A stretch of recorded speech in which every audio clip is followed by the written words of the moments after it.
अरे हिंगलू पयारो डालू ढोलियो रे समरा बीर चावड़ा हिंगलू पयारो ढोलियो रे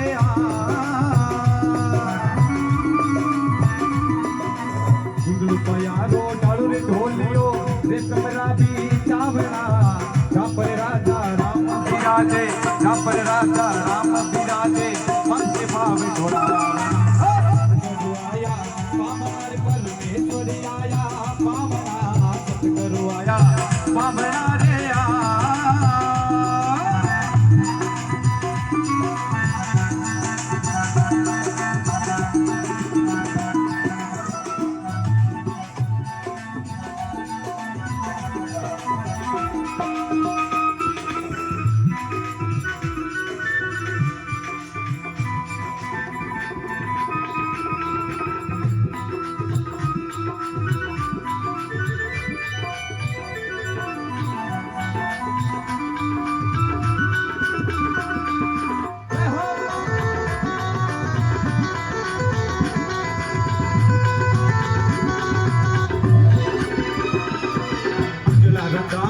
चापड़ा ने ऊपर गिर के गला बड़ा चावड़ा रे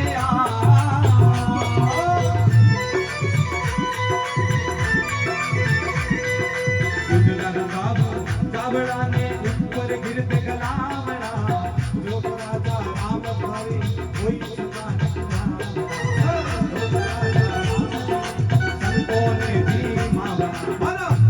आया पावना रे परमेश्वरी आया पावना सतगुरु आया पावना रे आया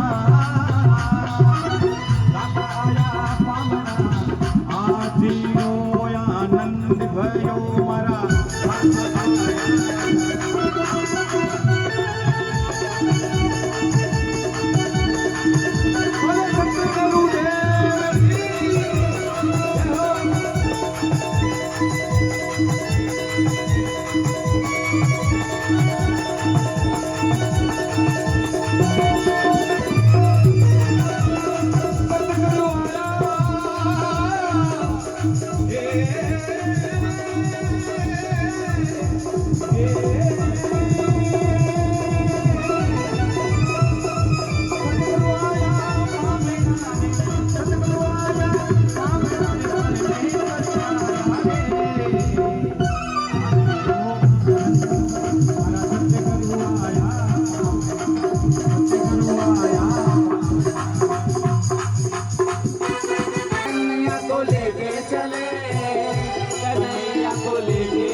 वासुदेव कन्हैया को लेके चले सर पे उठाए वासुदेव कन्हैया को लेके चले। बोलिए कृष्णचंद्र भगवान की।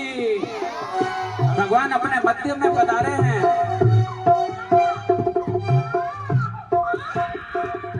बोले कृष्ण कन्हैया लाल की। नंद के आनंद भयो है नंद के आनंद भयो जय कन्हैया लाल की।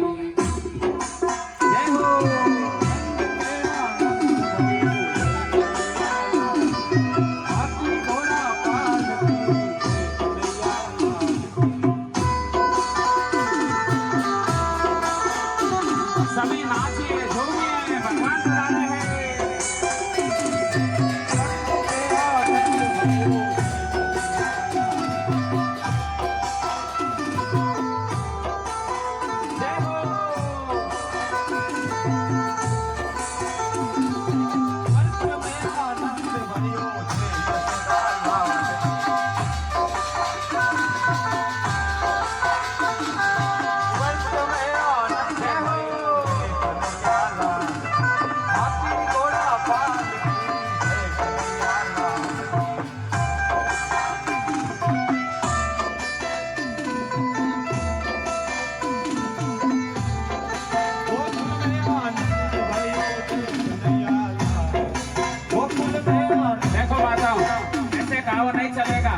सभी हाथ खड़े कीजिए और नाचना झूमना शुरू कीजिए। हे नंद के आनंद भयो जय हो नंद के आनंद भयो जय हो नंद लाल की जय हो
एक एक ऊपर करना। सह न भुवतु सह न भुनक्तु सह वीर्यं कर्वावहै तेजस्विनावधीतमस्तु मा विद्विषावहै। ओम शांति शांति शांति। प्रेम से बोलिए सच्चिदानंद भगवान की। श्रीमद्भागवत महापुराण की। श्री वेद व्यास जी महाराज की। श्री सुखदेव जी महाराज की। बाल कृष्ण कन्हैया लाल की। गौ माता की। गंगा गीता गायत्री गौ माता की। सब हरि भक्तन की। आइए 2 मिनट भगवान का नाम लेते हैं। कृष्ण जिनका नाम है गोकुल जिनका धाम है। कृष्ण बोलिए महाराज। हरे कृष्ण जिनका नाम है गोकुल जिनका धाम है। कृष्ण जिनका नाम है गोकुल जिनका धाम है। हरे कृष्ण जिनका नाम है गोकुल जिनका धाम है। ऐसे श्री भगवान को बारंबार प्रणाम है। ऐसे श्री भगवान को बारंबार प्रणाम है। ऐसे श्री भगवान को बारंबार प्रणाम है। ऐसे श्री भगवान को बारंबार प्रणाम है। कृष्ण जिनका नाम है गोकुल जिनका धाम है।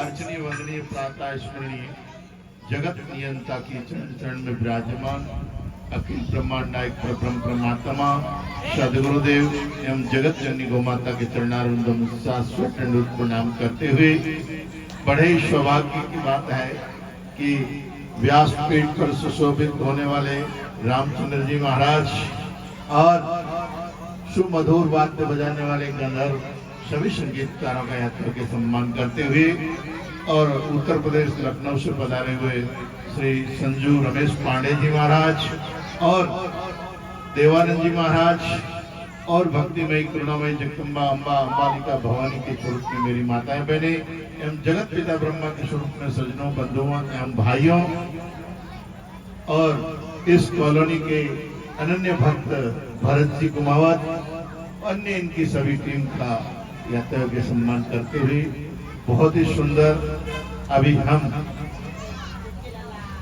भागवत का चतुर्थ दिवस की कथा श्रवण कर रहे हैं।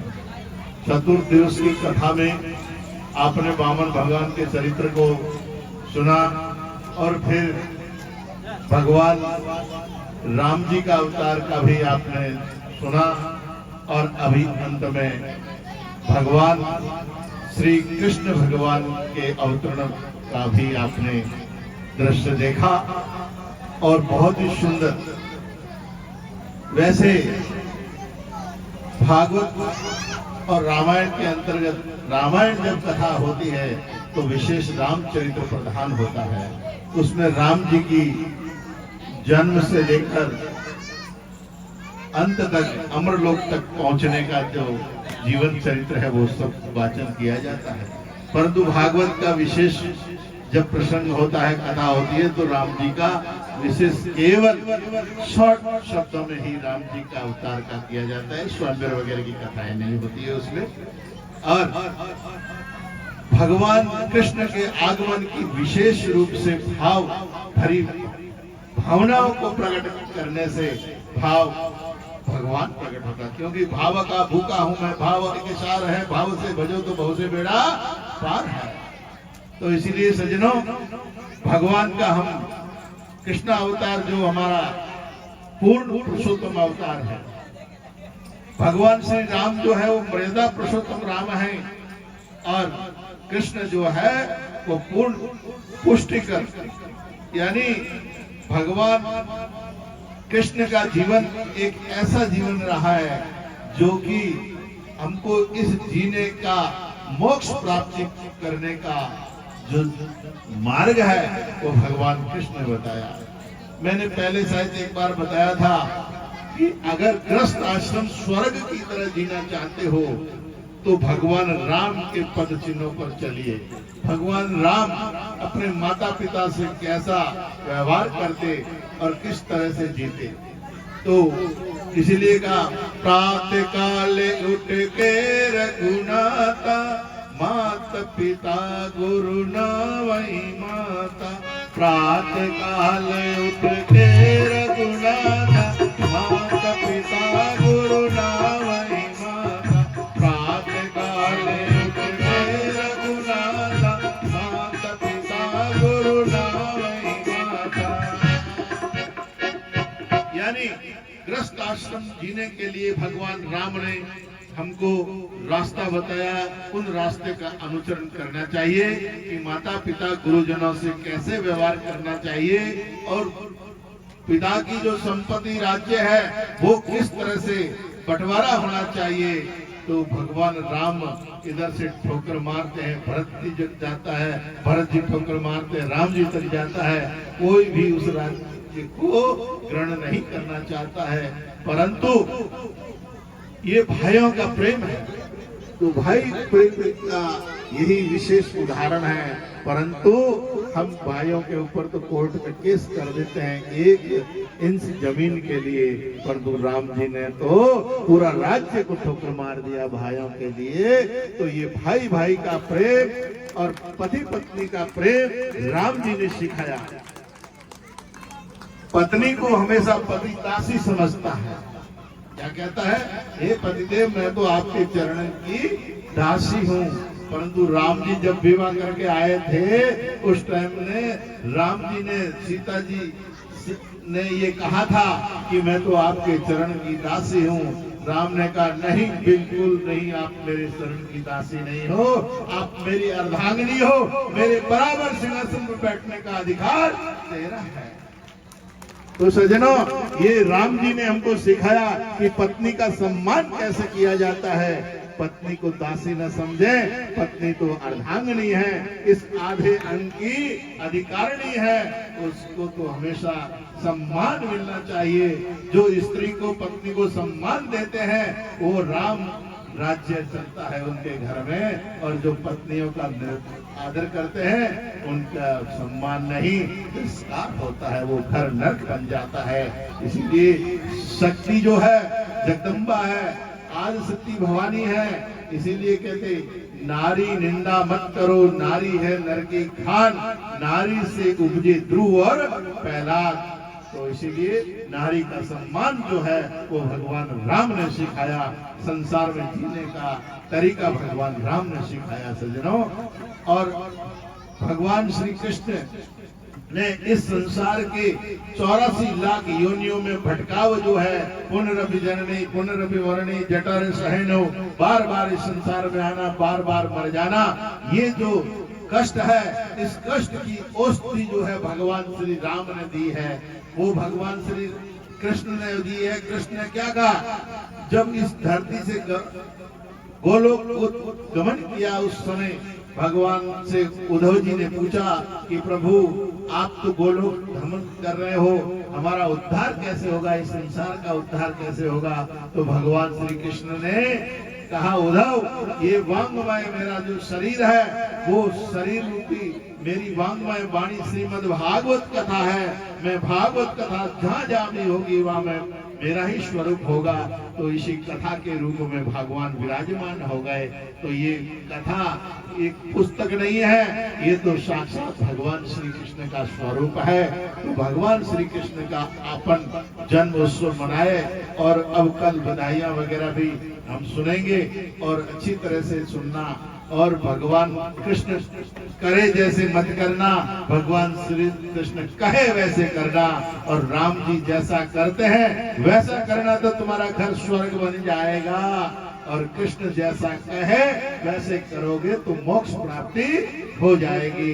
यही भगवान कृष्ण और राम के जीवन में अंतर है। तो इसीलिए सज्जनों, अब ज्यादा समय हो गया है और उस समय का कीमत होती है। जैसे प्रसाद में अन्न की कीमत होती है, वैसे संत के जीवन में क्षण की कीमत होती है। प्रसाद जब भी जहाँ पाते हो खाइए मन भर, बर्बाद न करिए कन भर। ठीक इसी तरह से समय भी आप सदुपयोग करिए, परंतु समय क्षण भर भी बेकार मत करिए। अब समय बेकार न करते हुए अब हम आरती की ओर चलते हैं। आरती बोलिए।